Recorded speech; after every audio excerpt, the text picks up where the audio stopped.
Good morning from your west.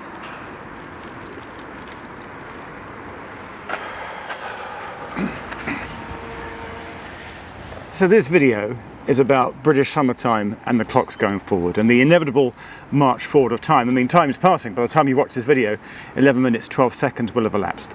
But it's also about the time that Thameslink trains ran to Guildford.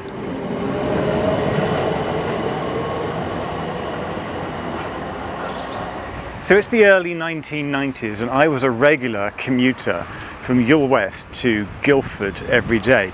I remember every morning I would arrive on my bike. I used to cycle here, used to queue up in the ticket office to buy a paper ticket. The guy at the ticket desk, after a few weeks, cottoned on to the fact that I was buying a Guildford return every day, and he said, "Did you know if you buy a Farncombe return, which is one stop beyond Guildford, then the return price ticket is actually cheaper?"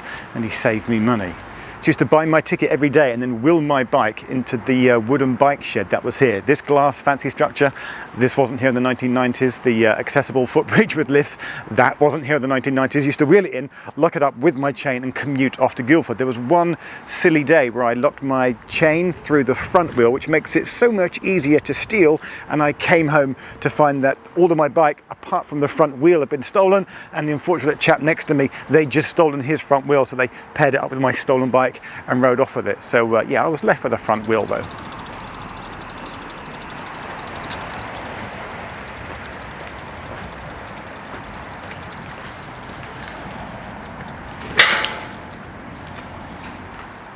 And I used to stand here, right here, by this door, because I remember the letter slot. I used to stand here listening to my, well, it wasn't a Sony Walkman, it was a Panasonic Walkman, and I've still got it like 30 plus years later, putting in a cassette tape and listening to music of the day, waiting for the Class 455 in the blue and grey livery, the 806 to Effingham Junction, because trains only used to go to Effingham Junction, then not all the way to Guildford, for many weeks, many months, all through winter, cold winter, waiting for the 806.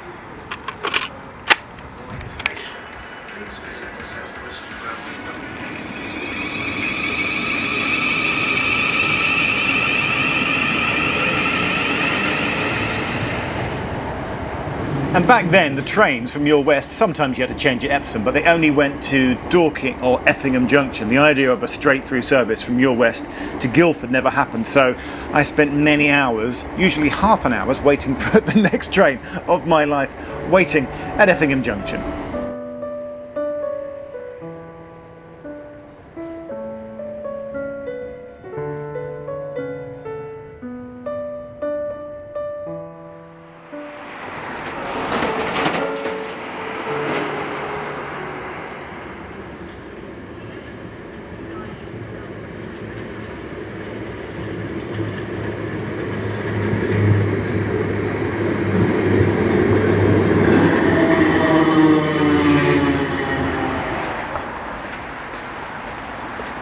Actually, the connection on the way down, I think, was timed to be pretty much seamless, like a 5-minute gap, because basically your West Epsom Leatherhead Bookham train used to terminate and start here at Effingham Junction. But on the way back, in the afternoon and the evening, on the way back from Guildford, I definitely had to get the train here, because they're every half an hour, I think, going up through Hinchley Wood. But then the ones to Ewell and Epsom were hourly, so I spent much of my life just waiting here on this platform here at Effingham Junction, waiting for the train to come out of the carriage siding and then go up through the Bookham Leatherhead branch toward Epsom. And there was no dot matrix indicators back then. Somebody would come out of like a wooden hut on the platform and insert like this wooden plank into a slot with labels on to say, you know, where the trains were going to next. I remember that accessible ramp wasn't there, that new ticket office building, that wasn't there. There was a splendid old red Network Southeast clock here as well. Click, click, ticking away the seconds of my life as we all slowly get older.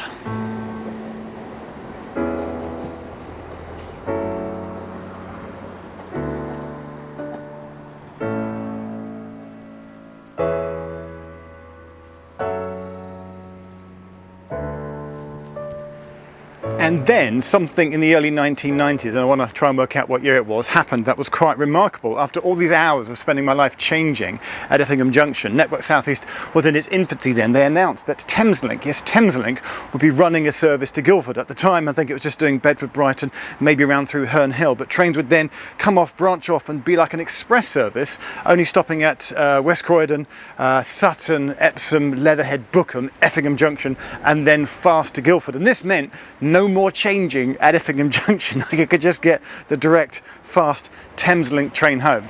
And to show you that, I've got a map, but we'll look at it on board the train. And it was very exciting, fast express trains as they were, because they skipped some stops, Thameslink trains all the way through to Guildford without ever having to change at Effingham Junction again. And the reason why I'm making this video is that I told this to my friend the other day, and he said, I don't remember when Thameslink went to Guildford. Are you sure? I went, yes. And to make sure, I thought I'd make this video, but I dug out my old London Connections Network South East map from 1990, 91 and 92. I've got loads, and on here, the blue line, which typically you know just runs from Bedford to Brighton, also goes all the way through and runs down to Guildford. The blue line that shows that Thameslink trains back in the early 90s went to Guildford. Made it to Guildford, as did class 319 trains, which was the most exciting thing, because we'd just been on 455s the whole time going up and down, and suddenly like Thameslink to Guildford meant that 319s were coming through, and they came into here on platform 1 at Guildford, which I know now has been extended for longer trains, 10-car trains, and they had to install a special signal. It'll have been moved since here at the end of platform 1, I think maybe to cope with the new class 319, but the signal, I remember on the first day, wasn't working, and a chap from a signal box over there, which is no longer there, had to walk across the tracks and with his flag sort of manually flag out the train to say that it was okay. It was hilarious anyway, because there was like a cock-up on day 1. I remember being at Effingham Junction waiting for the first Thameslink to come through, the first 319, such an exciting sight, and then a 455 rolled in, and we spoke to the guard or the driver, and he went, no, it got cancelled, or there was a problem with the stock, so we've laid on a 455. This 455 is in effect the replacement Thameslink train, but I then caught one later in the day, and for 2 years, 3 years, Thameslink ran to Guildford. And I'm trying to remember exactly what year. Was it the December 1990 or the December 1991 timetable that it was introduced, and was it the December 93 or 94 timetable that it was unintroduced? Did it last 1 year or 2 years?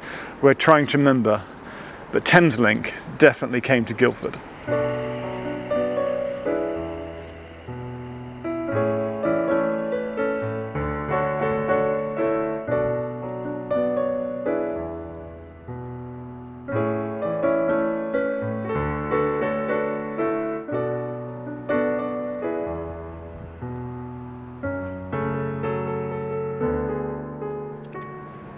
And it was a railway revolution. Thameslink trains, that blue line on the map, skipping stops, whizzing through, no more changing at Effingham Junction.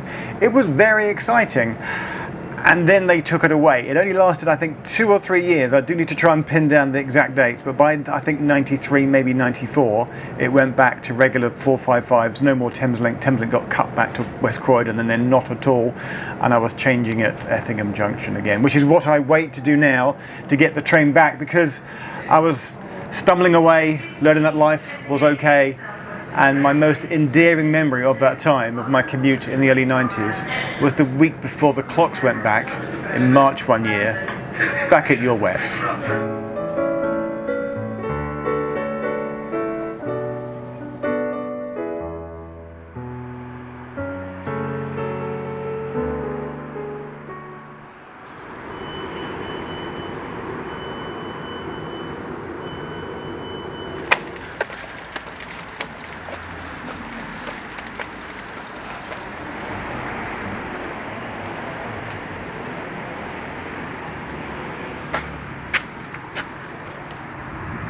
So I came back to Your West in the last week of March, specifically because the clocks are about to go forward this weekend. British summer time is here. And yes, this story is about Thameslink going to Guildford, but weirdly, the strongest memory that I have of all my time commuting between Guildford and Your West is the last week of March in the early 90s, just before the clocks went forward, because it was just about light at 6:40, and I realised that next week when I did this, the clocks would have gone forward and it would be just about light at 7:40. I distinctly remember standing on this footbridge looking down at the station with a little bit of light that was left in the sky. So I've come back today at the same week, at the same time, to enjoy the light. I don't think we're going to get a sunset because it's too cloudy, but the point is, we're all aging, we're all getting old at the same time, we're all getting a little bit greyer and a little bit wrinklier. There's no shine away, it is coming for you anyway, but you know, those same seconds that I want to go quickly during the winter, I want to go slowly during the summer. So enjoy your summer, enjoy the lighter evenings. I know that I will. Get out,